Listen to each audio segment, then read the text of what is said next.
अब मैं आपको बांग्लादेश से आई कुछ तस्वीरें दिखाता हूं। वहां तो हालात और भी ज्यादा खराब है। आरक्षण विरोधी दंगों में पूरा बांग्लादेश जल रहा है। हिंसा में अब तक 40 से ज्यादा लोग मारे जा चुके हैं और 300 से ज्यादा लोग घायल हैं। पुलिस के मुताबिक हालात कंट्रोल से बाहर हो गए हैं, इसलिए हेलीकॉप्टर्स के जरिए आर्मी के पैराट्रूपर्स को दंगाग्रस्त इलाकों में उतारा गया है।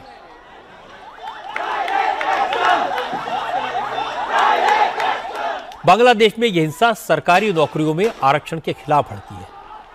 इसकी शुरुआत राजधानी ढाका की यूनिवर्सिटी से हुई थी, लेकिन अब हिंसा की आग ढाका के अलावा बांग्लादेश के रंगपुर, चटगांव, मेमनसिंह, नारायणगंज, बारीसाल, खुलना, राजशाही, गाजीपुर और बगुड़ा जैसे ज्यादातर शहरों में फैल चुकी है।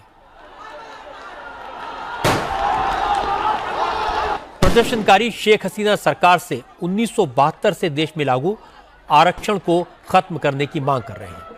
यूनिवर्सिटी और कॉलेज के छात्रों के बाद अब बांग्लादेश के स्कूलों के छात्र भी सड़कों पर उतर आए हैं।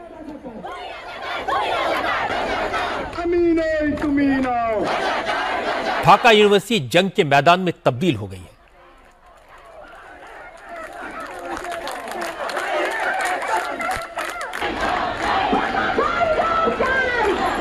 बांग्लादेश के सरकारी टीवी चैनल के ऑफिस को जला दिया गया है, जिसके बाद शेख हसीना की सरकार ने हिंसा पर काबू पाने के लिए सेना को आदेश दिया। सरकार को सपोर्ट करने वाले आरक्षण के समर्थक ग्रुप्स भी मैदान में आ गए हैं, इसलिए टकराव की स्थिति है, हालात और बिगड़ गए हैं।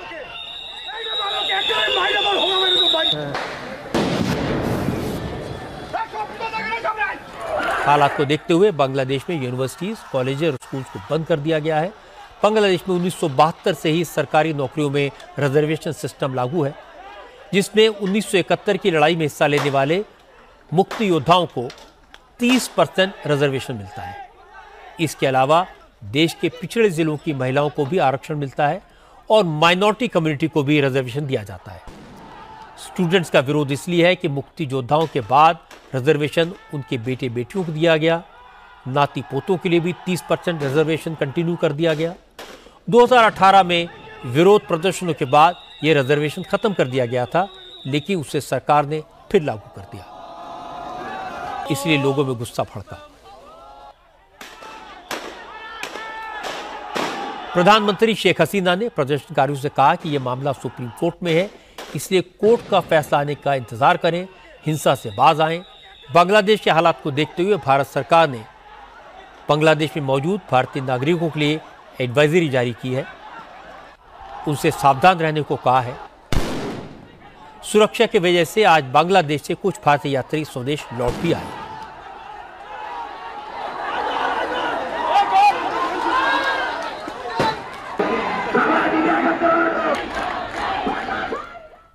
बांग्लादेश में करीब 15,000 भारतीय नागरिक रहते हैं और उनमें लगभग 8,500 स्टूडेंट्स हैं। भारत के लोगों की सुरक्षा की चिंता है।